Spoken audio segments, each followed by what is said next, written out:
हमने समझा कि इस्लाम सिर्फ इसका नाम है कि मस्जिद में 5 टाइम की नमाज पढ़ी जाए, रमज़ान का महीना आए तो 30 रोज़े रख लिए जाएं, 29 रोज़े रख लिए जाएं, इस्लाम का हक अदा हो गया।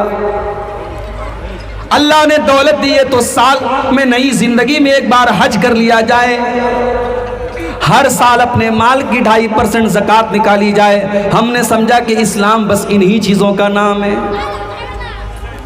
नहीं मेरे प्यारे साथियों, इस्लाम अगर इबादत का नाम है, इस्लाम रोज़ा और नमाज का नाम है, तो इस्लाम मुआमलात का भी नाम है, इस्लाम शादी ब्याह का भी नाम है, इस्लाम लेन देन का भी नाम है, इस्लाम अखलाक का भी नाम है। आप समाज में कैसे रहते हैं, कैसे कारोबार करते हैं, कैसे शादी ब्याह करते हैं, कैसे लेन देन करते हैं, इस्लाम इसकी भी आपको शिक्षा देता है, तालीम देता है।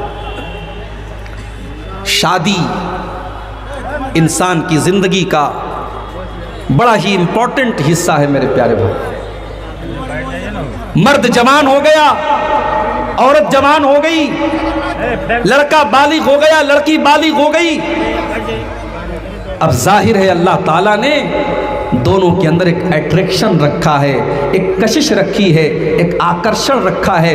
मर्द को औरत की ज़रूरत है, औरत को मर्द की ज़रूरत है। अब कौन सा तरीका अपनाया जाए कि मर्द और औरत के दरमियान ताल्लुक जायज हो जाए, सही हो जाए? इस्लाम ने उसके लिए निकाह का सिस्टम बनाया, शादी का सिस्टम बनाया। और जब इस्लाम ने निकाह का सिस्टम बनाया तो इस्लाम ने यह भी बताया कि इस निकाह के अंदर हमने मोहब्बत रखी है। इस निकाह के जरिए मर्द और औरत के बीच में हम मोहब्बत पैदा कर देते हैं, हम दिल को जोड़ देते हैं। अभी 14 फरवरी की तारीख गुजरी है, वैलेंटाइंस डे पूरी दुनिया में मनाया जाता है। उसको मोहब्बत के नाम से लोग याद करते हैं। ये मोहब्बत का दिन है, इश्क का दिन है, प्यार का दिन है। अच्छा, बड़े मजे की बात है, वैलेंटाइंस डे मनाने वालों से पूछो तुम्हारी बहन को कोई गुलाब का फूल दिया कि नहीं दिया, तो भड़क जाएगा। तुम कैसी बात कर रहे हो? तुमने किसी की बहन को गुलाब का फूल दिया, तुमने किसी की बहन के साथ वैलेंटाइंस डे मनाया तो बहुत अच्छी बात है। तुम्हारी बहन ने किसके साथ मनाया मैंने पूछ लिया तो तुमको बुरा लग गया। इसका मतलब यह हुआ कि तुम जिसको मोहब्बत का नाम दे रहे हो, जिसको प्यार कह रहे हो, जिसको लव कह रहे हो, जिसको इश्क कह रहे हो, ये इश्क नहीं है, ये लव नहीं है, ये प्यार नहीं है, ये हवस है, ये लस्ट है, ये वासना है, ये जिस्म की भूख है और ये टाइम पास है। और ये इसीलिए आज आप देखिए कि लोग लव और प्यार के नाम पर आज एक दूसरे से ताल्लुक कायम करते हैं, और जब जी भर जाता है तो जिस तरीके से कलम इस्तेमाल करने के बाद कलम को फेंक दिया जाता है, रिश्तों को भी लोग फेंक देते हैं। लेकिन जब एक लड़का लड़की के दरमियान निकाह का मुकद्दस पवित्र बंधन बनता है, जब निकाह होता है, जब मौलवी साहब कुरान की आयतें पढ़ करके लड़के से कहते हैं मैंने आपका निकाह फलाना के साथ कर दिया, आपने कबूल कर लिया, लड़का कहता हाँ मैंने कबूल कर लिया। जब अल्लाह का नाम लेकर के जब ये ईजाब व कबूल होता है और निकाह का रिश्ता जब वजूद में आता है तो अल्लाह कुरान में कहता है कि अब हम मोहब्बत पैदा करते हैं। और ये अजीब व गरीब मोहब्बत है जो रेस्टोरेंट में पैदा नहीं हो सकती, जो किसी पार्क के अंदर पैदा नहीं हो सकती, जो किसी कॉलेज के कमरे के अंदर पैदा नहीं हो सकती, जो दुनिया के किसी गंदे रूम में पैदा नहीं हो सकती। ये मोहब्बत पैदा होती है निकाह के जरिए। वमिन आयातिही अन खलक़ लकुम मिन अनफुसिकुम अज़वाजन लितस्कुनू इलैहा। अल्लाह ताला की बहुत बड़ी निशानी ये भी है कि उसने तुम्हारे लिए तुम्हारी बीवी को बनाया, तुम्हारा जोड़ा बनाया, लितस्कुनू इलैहा, ताकि तुम अपनी बीवी से सुकून हासिल करो। मर्द को औरत के जरिए, औरत को मर्द के जरिए सुकून मिलता है। निकाह के बाद, शादी के बाद मियाँ बीवी एक दूसरे के सुकून का जरिया बनते हैं।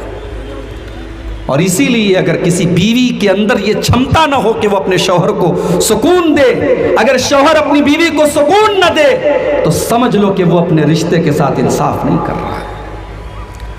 अगर मर्द घर में आता है, औरत अपने शौहर के लिए न तो सजती है, न संवरती है, न मेकअप करती है, न शौहर का दिल लुभाती है, न शौहर से प्यार से बातें करती हैं, तो वो औरत ये समझ ले कि वो अपने शौहर को गलत रास्ते पर ले जाने पर उकसा रही है, वो अपने शौहर को अपने आप से दूर कर रही है। अल्लाह के नबी से पूछा गया, अरे अल्लाह के नबी सबसे बेहतरीन औरत कौन? अल्लाह के प्यारे नबी फरमाते हैं, अल्लती तसुर्रुहु इज़ा नज़र, सबसे बेहतरीन औरत वो है शौहर देखे तो खुश हो जाए। शौहर बाहर से जब घर में आए, टेंशन लेकर के आए, तकलीफ लेकर के आए, परेशानी लेकर के आए, और बीवी का खूबसूरत चेहरा, मुस्कुराता हुआ चेहरा और बीवी की मीठी मीठी बातें सुन करके उसकी टेंशन दूर हो जाए, उसका गम हल्का हो जाए, उसकी परेशानी दूर हो जाए, ये एक बेहतरीन और एक आइडियल बीवी की निशानी है मेरे प्यारे साथी। अल्लाह कह रहा है कि हमने तुम्हारी बीवी को बनाया ताकि तुम सुकून हासिल करो। वजअल बैनकुम मवद्दतम व रहमा, और अल्लाह कहता है कि हमने मियाँ बीवी के दरमियान मोहब्बत पैदा कर दी और रहमत पैदा कर दी। कभी कभी कुछ नौजवान मुझसे फ़ोन करके पूछते हैं, मौलवी साहब इस्लाम में प्यार करना कैसा है, इस्लाम में मोहब्बत करना कैसा है? मैंने कहा बहुत अच्छा है, इस्लाम मोहब्बत वाला दीन है, प्यार वाला दीन है, मगर नाजायज़ प्यार नहीं, जायज़ प्यार। इस्लाम जायज़ प्यार का हुक्म देता है, और वो जायज़ प्यार निकाह के जरिए पैदा होता है। वो प्यार जो अल्लाह शौहर के दिल में डालता है, वो प्यार जो बीवी के दिल में अल्लाह डालता है।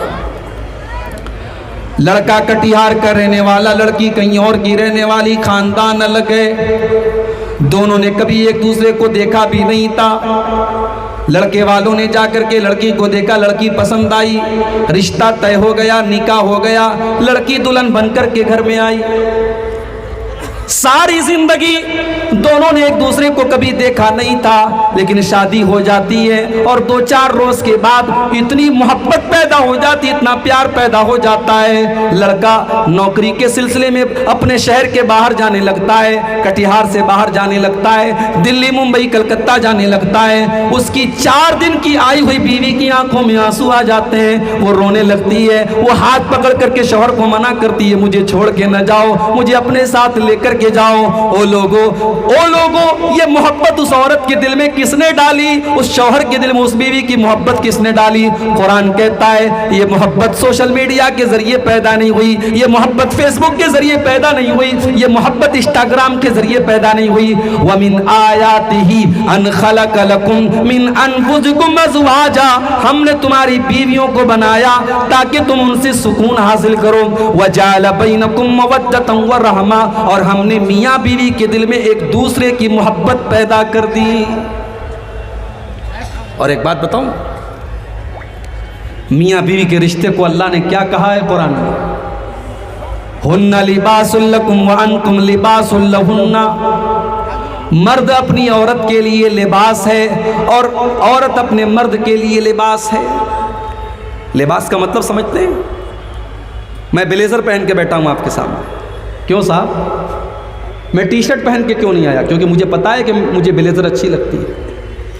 हमारे बहुत सारे नौजवान टी शर्ट पहनते हैं, उनको ये लगता है कि साहब हमारे ऊपर टी शर्ट अच्छी लगती है। औरतों को देखिए कितना पैसा खर्च करती हैं अपने कपड़े के ऊपर।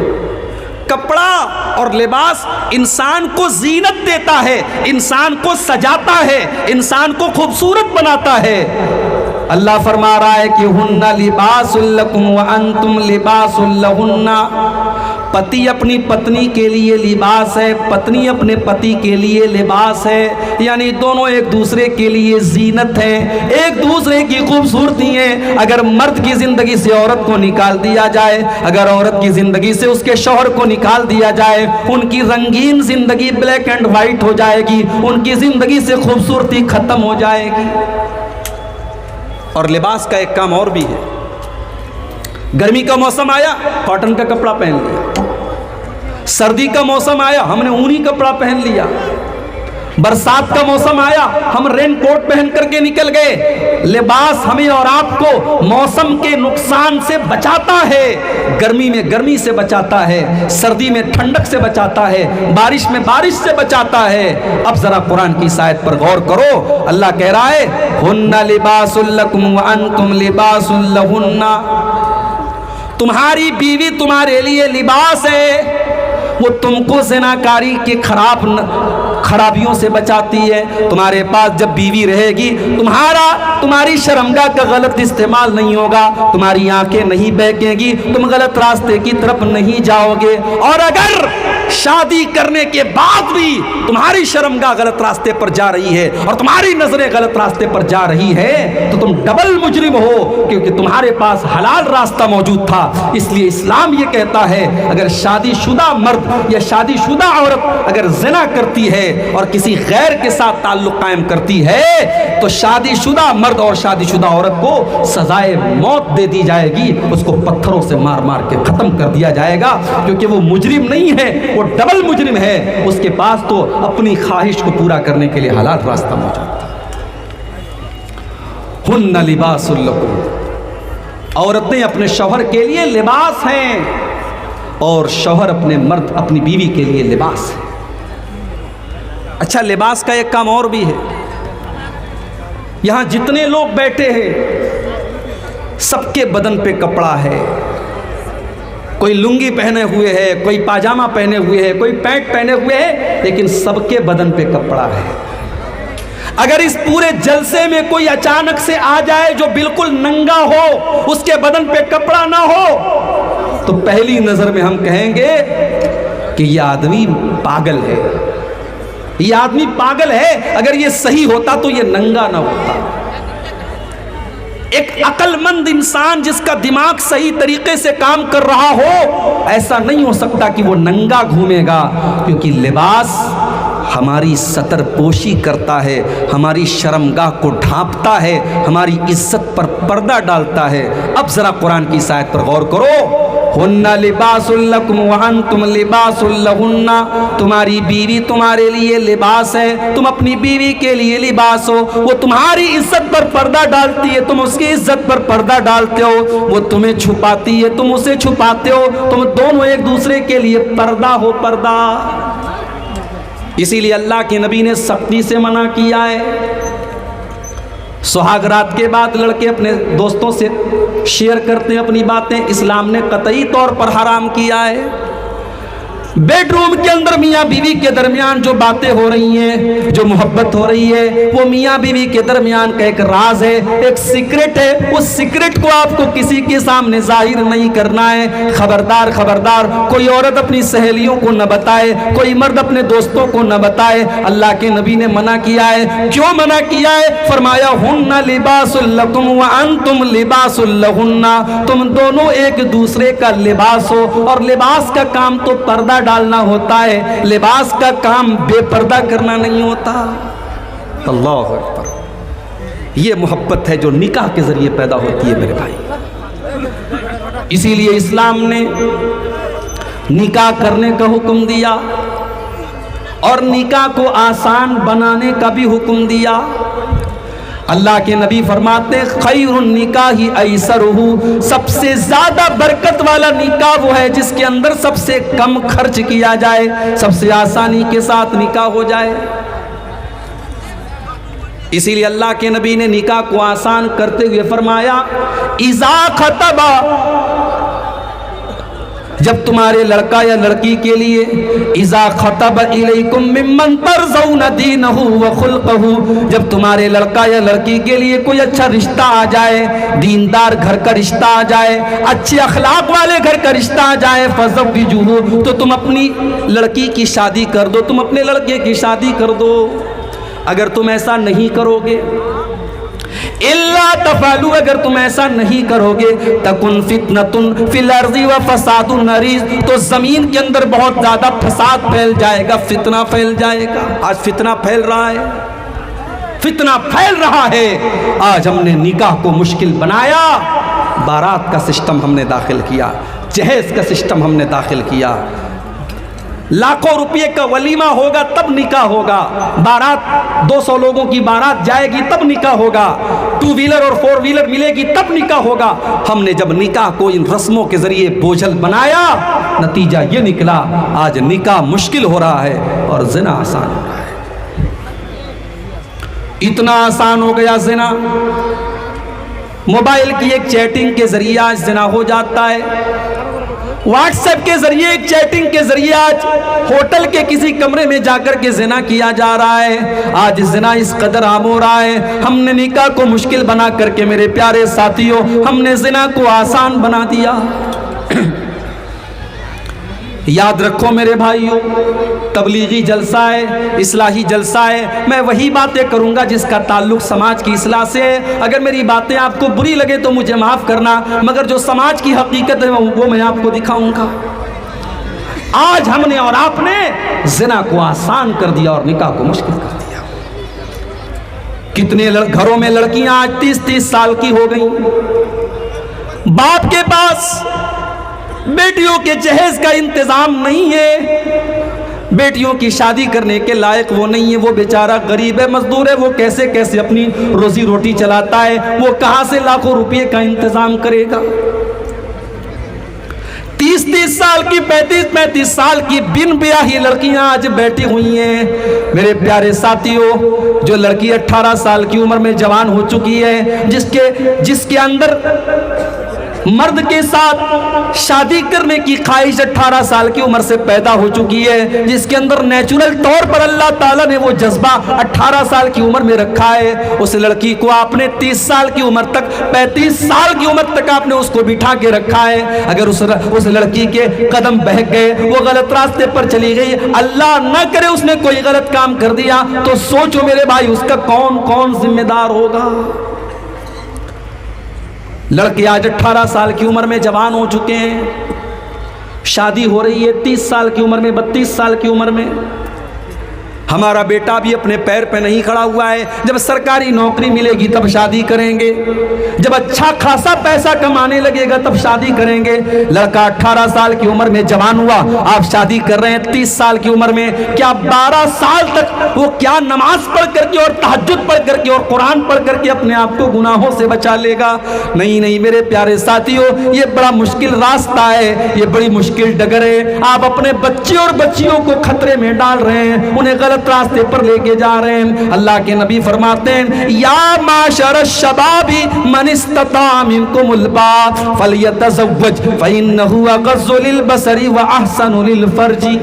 अल्लाह के नबी फरमाते हैं, ऐ नौजवानों, जब तुम शादी के काबिल हो जाओ, जब तुम जवान हो जाओ और बीवी का खर्चा उठाने के काबिल हो जाओ, फलयतज़व्वज, तो तुम निकाह कर लो। उलमा कहते हैं यहाँ नबी ने हुक्म दिया है फलयतज़व्वज। हमारे उलमा बेटे इनसे पूछ लो, फलयतज़व्वज ये अम्र का सेगा है और शरीयत का कायदा है कि अम्र का सेगा वजूब पर दलालत करता है। जहाँ कुरान और हदीस में हुक्म दिया जाए और दूसरा कोई करीना मौजूद ना हो तो वहाँ अम्र वजूब पर दलालत करता है। इसलिए जिस नौजवान को ज़िना का खतरा हो उसके लिए शादी करना फर्ज है, फर्ज, उसके लिए शादी करना फर्ज और वाजिब है। अगर ज़िना का खतरा है तो उस मर्द के लिए और उस औरत के लिए निकाह करना फर्ज है। मेरे प्यारे साथियों, निकाह सुन्नत नहीं है, निकाह मुस्तहब नहीं है, निकाह करना फर्ज है उस इंसान के लिए। और क्यों करना है उसको निकाह, नबी अकरम ने वजह भी बता दी। फ़इन्नहु अग़ज़्ज़ु लिलबसर, जब वो शादी कर लेगा तो उसकी निगाहें झुक जाएंगी, उसके पास हलाल तरीके से अपनी शावत को पूरा करने के लिए उसकी बीवी मौजूद होगी, उसकी निगाहों पर उसको कंट्रोल हो जाएगा। वह अहसनु लिलफर्जी, और उसकी शर्मगाह भी महफूज हो जाएगी, वो शर्मगाह का भी गलत इस्तेमाल नहीं करेगा। यह है निकाह की बरकत। निकाह के जरिए आपकी शर्मगाह और आपकी नजरें ये दोनों महफूज हो जाएंगी। अच्छा, नजर का शर्मगाह से बड़ा गहरा ताल्लुक है। अगर इंसान को अपनी नजरों पर कंट्रोल नहीं है तो शर्मगाह पर भी कंट्रोल होना मुश्किल है। जो दिन रात मोबाइल पर नंगी तस्वीरें देखेगा उससे कोई बैद बात नहीं है कि वो जिना भी कर लेगा। जिसकी दिल और दिमाग में गंदगी भर जाए, उसका कोई भरोसा नहीं। वो किसी 5-6 साल की बच्ची के साथ भी गलत काम कर सकता है, वो किसी जानवर के साथ भी गलत काम कर सकता है। इसीलिए अल्लाह के नबी फरमाते हैं अल ऐनानी ज़िनाहुमन नज़र, आँखों का ज़िना गलत चीज़ों को देखना है। वल उज़नानी ज़िनाहुमल इस्तिमा, कानों का ज़िना गलत चीज़ों को छूना सुनना है। वल लिसानु ज़िनाहुल कलाम, और ज़ुबान का ज़िना गलत चीज़ों को ज़ुबान से निकालना है। वल यदु ज़िनाहुल बत्शु, और हाथों का ज़िना गलत चीज़ों को टच करना है। आप बस में जा रहे हैं, आप ट्रेन में जा रहे हैं, कोई औरत आपके बगल से गुजर रही है, आपके बगल में बैठी है, वो गैर औरत आपका हाथ अगर उसको टच भी कर रहा है, ये टच करना भी हाथ का ज़िना है। अल्लाह के नबी फरमाते हैं गलत चीज़ को, नाजायज़ चीज़ को छूना भी हाथ का ज़िना है। इसीलिए अल्लाह के नबी ने फरमाया कि किसी के सर पे लोहे के हथौड़े से मार करके उसके सर में लोहे की कील ठोक दी जाए, ये उतनी तकलीफ की चीज़ नहीं है। उससे ज़्यादा तकलीफ की चीज़ ये है कि एक मर्द किसी गैर औरत को टच करे, उसको हाथ लगाए, ये उससे बड़ा गुनाह है। उसके सर पे अगर लोहे की कील ठोक दी जाए, उसमें कम तकलीफ है जितनी तकलीफ उसको क़यामत के दिन इस पर होगी कि उसने किसी गैर औरत को टच किया था। आगे अल्लाह के नबी फरमाते हैं वर्रिजलु ज़िनाहल खुता, पैरों का ज़िना गलत चीज़ों की तरफ चल के जाना है। आँखों से ज़िना हो रहा है, ज़ुबान से ज़िना हो रहा है, कानों के ज़रिए तुम गंदे गंदे गाने और बॉलीवुड के सॉन्ग सुन करके कानों से ज़िना कर रहे हो, तुम ज़ुबान से गाली बक करके ज़ुबान से ज़िना कर रहे हो, तुम हाथों से गलत चीज़ों को टच करके अपने हाथों से ज़िना कर रहे हो, तुम पैरों से गलत रास्ते पर जाकर के पैरों से ज़िना कर रहे हो। और अल्लाह के नबी फरमाते हैं जब इन तमाम चीजों पर इंसान को कंट्रोल नहीं होता है, वल कल्बु यहवा व यतमन्ना, उसके बाद इंसान के दिल में गलत काम करने की तमन्नाएं पैदा होने लगती हैं, उसके दिल में इच्छाएं पैदा होने लगती हैं। वल फर्जु युसद्दिकु ज़ालिका व युकज़्ज़िबुहु, और उसके बाद या तो उसकी शर्मगाह वो काम कर डालती है या उस काम से बच जाती है, या तो इंसान ज़िना कर डालता है या बचा लेता है, लेकिन शुरुआत इन्हीं चीजों के जरिए होती है। आज ये ज़िना आम हो रहा है, और क्यों आम हो रहा है? क्योंकि हमने निकाह को मुश्किल बना दिया। मेरे भाइयों, रिश्ते नाते करने से लेकर के शादी तक कितनी लंबी लिस्ट है जो हम नाजायज और हराम काम करते हैं। ये हल्दी की रस्म कहां से आई? ये मेहंदी की रस्म कहां से आई?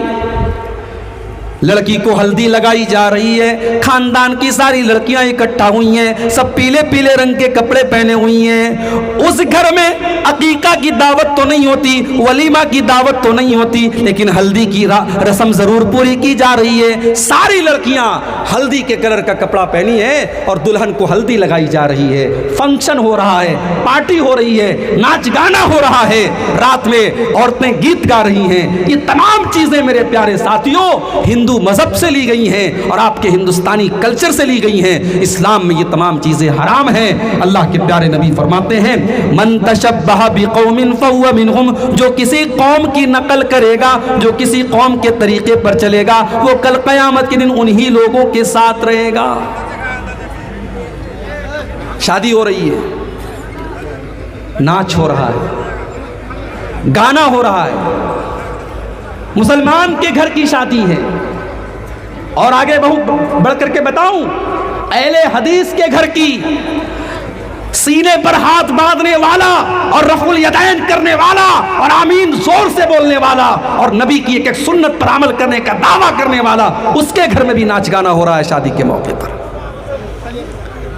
मेरे प्यारे साथियों, अगर आपका दावा है कि आप अहले हदीस हैं, और मैं बयान करता हूं बनारस में और दूसरे इलाकों में कि मैं जब सीमांचल के इलाके में जाता हूं, मैं एक ऐसी कौम के दरमियान भी जाता हूं जिसको शेरसाबादी कौम कहते हैं, जो 99% अहले हदीस है, जो 99% कुरान और सुन्नत पर चलने वाली है। मगर जब आपके समाज में मैं ये सुनता हूं कि जहेज का लेन देन भी हो रहा है, शादी ब्याह पर नाच गाना भी हो रहा है, तब मुझे सोचने पर मजबूर होना पड़ता है कि क्या हम सिर्फ इन्हीं चीज़ों के लिए अहले हदीस हैं? क्या हमारी शादी ब्याह और हमारे निकाह का तरीका तरीका, क्या ये कुरान और हदीस के मुताबिक नहीं होना चाहिए मेरे भाइयों?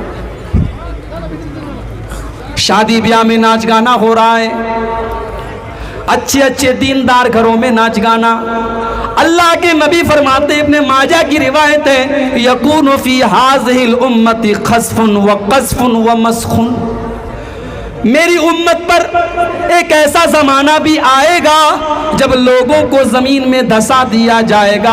आज तुर्की का ज़लज़ला आप देख लें, आज सीरिया का ज़लज़ला आप देख लें, आज कितने लोग आज मलबों के नीचे दब करके मर गए, कितनी जगहों पर ज़मीन के अंदर गड्ढा हो गया, लोग ज़मीन के अंदर दब करके मर गए। अल्लाह के नबी फरमाते हैं, मेरी उम्मत पर एक ऐसा ज़माना भी आएगा, खस्फुन के ज़मीन में लोगों को धसा दिया जाएगा, वह क़ज़्फ़ुन और आसमान से पत्थरों की बारिश की जाएगी, वह मस्ख़ुन और लोगों के चेहरे सूअर और बंदर के जैसे कर दिए जाएंगे।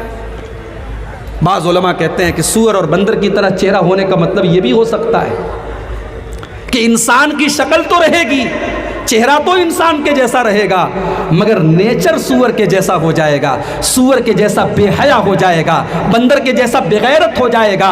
न भाई को बहन की गैरत होगी, न शौहर को बीवी की गैरत होगी, न बाप को बेटी की गैरत होगी। आज आप देख ले समाज में, आज बंदर और सूअर की तरफ बेगैरत होता चला जा रहा है समाज।